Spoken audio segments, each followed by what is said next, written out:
Welcome back to Storytime with Petey. So today we're going to be doing the contraptions of Columbia Woods. This story begins, I suppose it begins on the day that Lady Diana left this earth.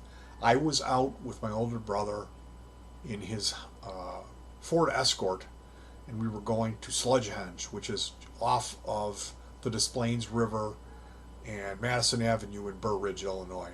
I was showing him this fishing spot where the river is.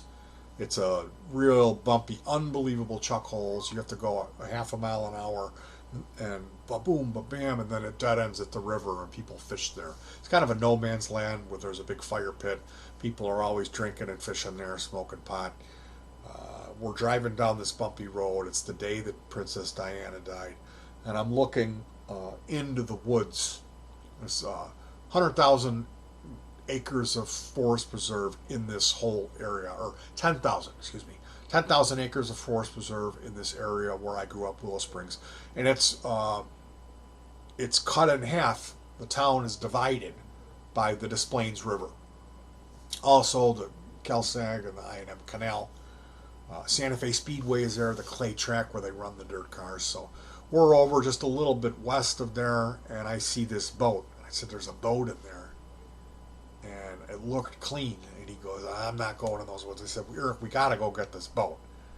You know, we lived next to each other, and we had kids, and the idea of having a little watercraft, and here's a place we can launch it, really appealed to me. So he refused to go in the woods, and it was a good thing. I went in there and dragged it out.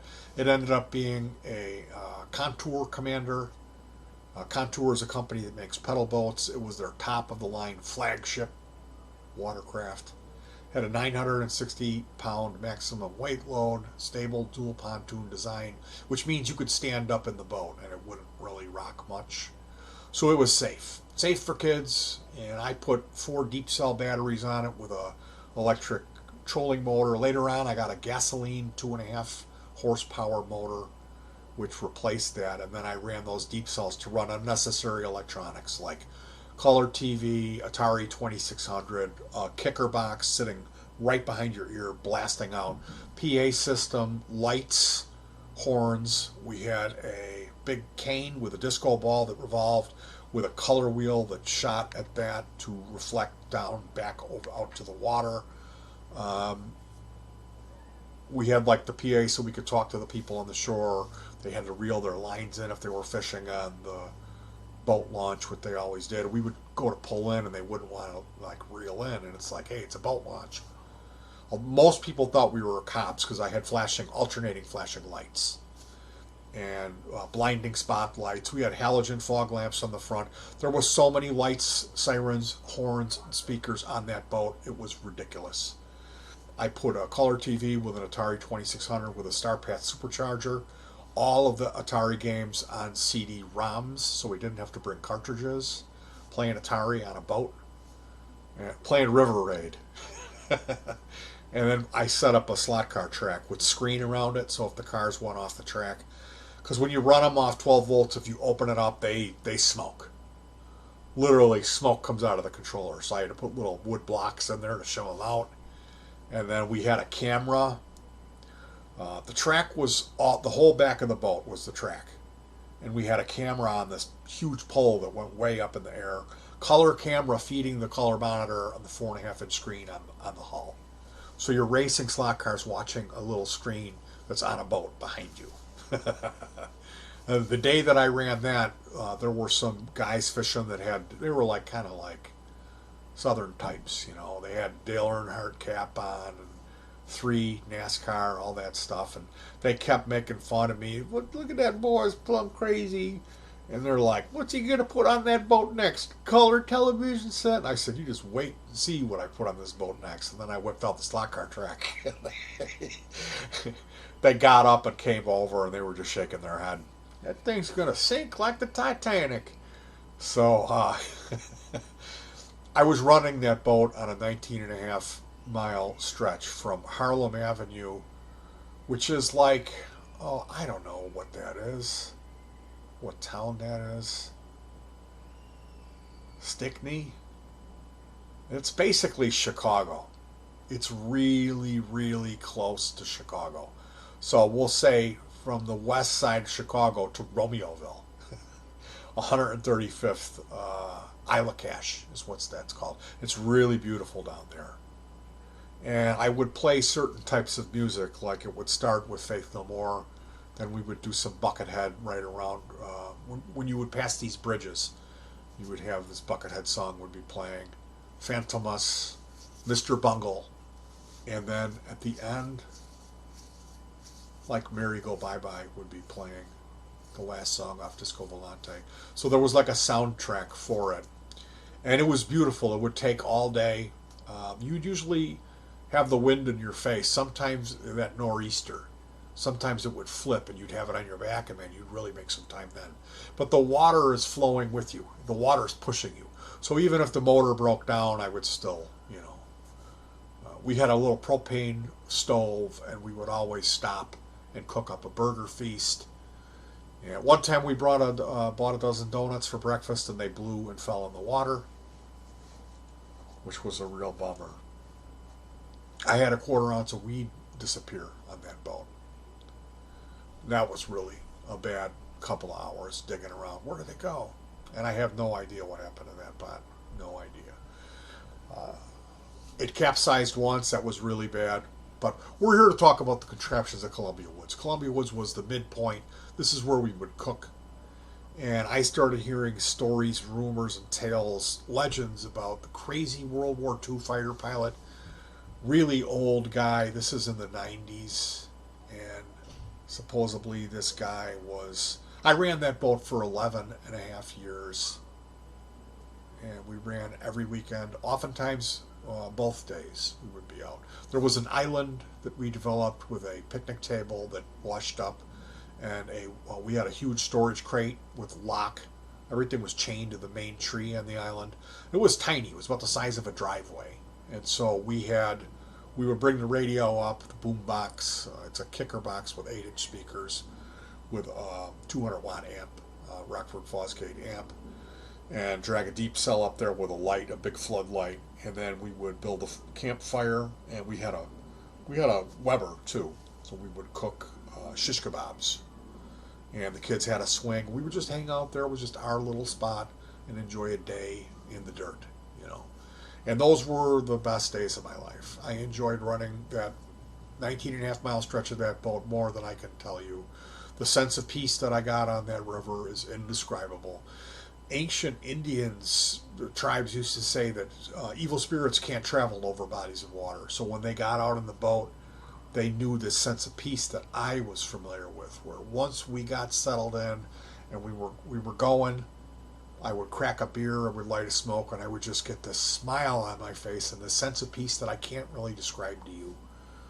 And the Indians understood that in their canoes, and believe me, when you're sitting on like really cushioned chaise lounge pads with a bunch of foam padding underneath them, and you've got music, like really, really deafeningly loud, really good sounding bass and treble music, and you're out in the sun, it was incredible. I cannot tell you how awesome it was. Usually when you're in a boat, you're not comfortable. This was like what I'm at about now, like reclining, and it steered really good. It had a lever that if you pushed up, it would go right. If you pulled back, it would go left with the rudder control in the back. And it was just massive. You could stand up and pee off the side of it, and it wouldn't even really shake. Dual pontoon design. So 11 and a half years. One time it capsized. We got caught up under a bridge, and that was bad. We had to drain the boat. It took water and internally, and we lost a bunch of stuff. I had to carry the radio, carry the kid. I was up to my nipples, walking in the Des Plaines River with the current almost knocking me over. It was really bad, really bad. And then knocking the water out of the mic of the CB, trying to call my wife, Mayday, Mayday. Big problem, and it worked. She heard me and came and got us. But we overshot the first time we went to Isla Cache. It's like this hard left you have to make coming out of under a bridge, and I was in the middle. We couldn't do it, so we went to 159th, which is starting to get bad. You start get to close where there's a drop off or it goes into the main canal. and there was some rapids that were really bad. I had to get out and portage, wrap a mule tape around my waist and pull the boat. I was sinking up to my knees in sludge. My daughter's crying, "Daddy, get back in the boat." I said, "I can't get back in the boat, honey. We got to go back the other way against the current, you know."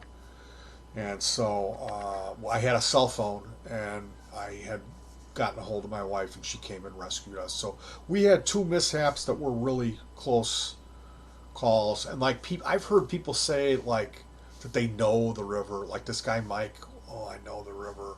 They had a little boat that they rarely used. They were like kind of like bad alcoholics. Like it affected what they could do. You know, like they would get up, "We're going to go out on the boat," and then they would just drink all day sitting on their porch. You know, and not like the fight every time with them was for him to light the grill, because he would never light the grill because he wanted to keep drinking.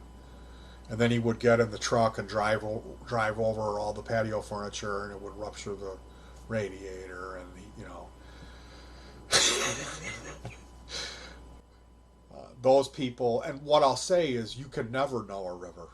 Never. It's always something. I mean, it's Mother Nature. It's gonna get you. It's gonna get you. So, the contraptions of Columbia Woods. I'm hearing about this old, insane World War II fighter pilot that makes air bikes. What's an air bike? Well, it's a weed whacker motor on the back of a bicycle with a propeller. And he custom makes the propeller out of wood. And he makes them true. They have to be like true and equally balanced. So I don't know how he learned how to do that and what tools he was using. But if you paid him $20, he would make you one. So other people are going to this woods. It was a woods that had a reputation for drinking and fishing. You know, there was like the gay cruising woods. There was like the woods with the hippies where they'd smoke pot and do the drum circle. Those guys in high school with the tie-dye shirts that loved the Grateful Dead, they're still there. Some of them. What are still left, drinking like bush beer and smoking their doobage. And they're still there, trust me. This woods was right next to the river, so it was a long stretch, like about a mile, almost like a drag strip. Perfect to test an experimental vehicle. Now, when I was growing up, I knew Columbia Woods had a scene of snowmobile drag racing that went on for a few years. Right underneath the old Willow Springs Road Bridge that was closed, they would line these snowmobiles up, and they had a tree with the lights, ding, ding, ding, ding, ding, and then they would go and race. And they always had garbage cans aflame, plenty down there, people warming up, having their marshmallows, drinking all their head to the mountains, bush beer, and just like a free-for-all, like a banjo music playing. Well, there was a guy, kind of like newbie guy, and he had his old lady on the back, and they were flying through Columbia Woods, and they tried to go through the main entrance, which is chained off with a cable. And he didn't see the cable, and it took his head off. It knocked her off, and then she realizes, like, there's his helmet and there's his torso. And so they shut that whole scene down. Columbia Woods, R.I.P. the guy on the sled. That was like 77 to 79 that happened. I'm going to say 79. You know. It could have been anywhere 77 to 79, but that put an end to that. And then, like, this is much later on. This guy had fought in World War II. He had a buddy. This guy's name was Art. He was a skinny, bony guy with a big nose, a hearty laugh. He was real shifty. He talked kind of with a stutter and interrupted. He had a real deep voice. "Oh, yeah. Talk like that." And he had a leather, like a cool man hat. Like a grayish black leather cap. And his name was Art, and I befriended him, and I photographed all that stuff. I've got video of Art talking. I've got video of him riding his air bike, low quality resolution footage. And I got tons of photographs of all that stuff. On another hard drive here, I looked, I can't find it. What I found was a single photograph I will show at the end of the video, for those of you who stick around. Or if you just want to fast forward, because you don't believe me about the air bike. I know it sounds like I'm telling stories because I didn't believe it at first. And when I met Art, I really bonded with him, and I'm like, I want this guy to be my grandpa. Like, he was just so cool. And he would be flying. They always had like headlights, dyno, uh, speedometer, whatever they could put on these, and they were tended to be nice bikes. Some of them were junkers. Art's bike had a black frame. It was a like an old, like generic Columbia frame or something. Not a Columbia. It was like some. I don't know what it was. It was probably like a Huffy or some off-brand, but like a real nondescript. And other ones like Stanley was a pilot that knew Art from the war, and they were old friends. Stanley didn't say much. He was a Polish guy with a real nice vehicle, and he had like some kind of a rack trailer that the bike wheeled up on. And that's the photo of the bike you're gonna see. That's a recumbent. Now, it was really loud. Like, we were there and we heard, and then here he comes, and there's that guy with the bike and flying. I mean, they go like 45 miles an hour top speed. And that may not sound a lot, but if you're on a bicycle doing 45, it's a lot. Anything over 15 is kind of goofy. And when you get over 30, it's balls out crazy. I hit 42. I rode one of the air bikes, and it wasn't the recumbent. I don't remember whose.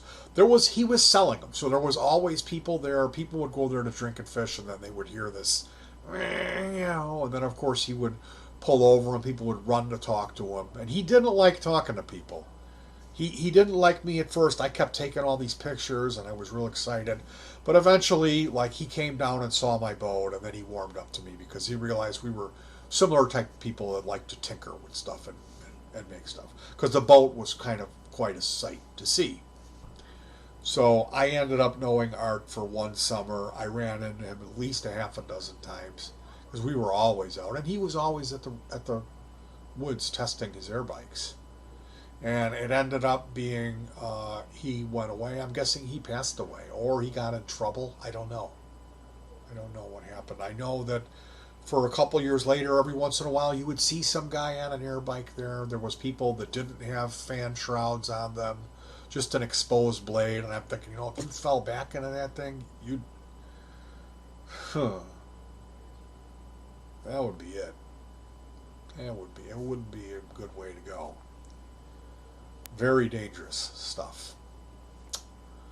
So that was just so cool that I was able to meet Stanley and Art and hear him tell me stories of his air boat, ice boat, which was conduit frame, sheet metal body, or plywood body, and 2 ice skates in the back, just the skate part screwed in, and 1 ice skate in the front with a handle on it for steering. And he said, it worked. I said, did it work? He said, oh yeah, it worked. It went like a bullet, he said, because it's less friction. And he said the problem was steering. Didn't steer well. Meeting this guy was such a treat. I can't tell you how cool this Art guy was. I really wish I would have gotten to know him better. I would have really loved to have gone to his home and seen his workshop and filmed that. But alas, some things aren't meant to be. I was only able to ride that bike that one time, and it was a thrill of a lifetime. So here, why don't we take a look? It's been a long time. We're coming up on 20 minutes. Let's take a look at the photo of Stanley's air bike. We can see here the American flag. He was in fact a veteran. It's a very comfortable recumbent bike. On the right, if you notice in the shadow, you can see this rail. I believe that incorporated somehow transportation of that bike. And you can see it's a homemade fan shroud on this one. The other one that I saw that had a fan shroud on it was off of a large steel fan. It was more decorative and rounded out. You can see this propeller is painted. It's red on the inside with white tips, and he's got some decorative tassels that those will hang at 90 degrees when the motor's running. It's a Bell and Howell or Briggs and Stratton, some sort of a lawnmower engine. That's a really overpowered unit. And if I recall, he had a standard motorcycle type throttle on that bike. Or it may have been a gear shift lever. But it wasn't a... The one that I rode, we'll come back from the picture now. The one that I rode had a piece of string running up next to the frame. So I had one hand on the handlebar and one hand pulling this string up. You'd pull it up like a weed whacker. So you're riding it, you've got this thing pulled out, and you're going, and it's getting fast, and you're starting to kind of get scared, and then you're up to 40, and it's really fast. And the front end starts skipping and getting squirrely, like one end of its wheel. And I was just like, because they said you can hit 45, but once you hit 45, you want to back off. That's what they told me. And I hit 42, and I was done. I didn't even want to go that fast, but I figured, what the heck, I gotta try. And I had a helmet on when I rode it. But I was in, street clothes, shorts, and, if I would have went down, it would have been road rash city for a couple months. So that's the story of the contraptions of Columbia Woods. Thank you for joining me. I'm Petey, and this has been Story Time. Good night.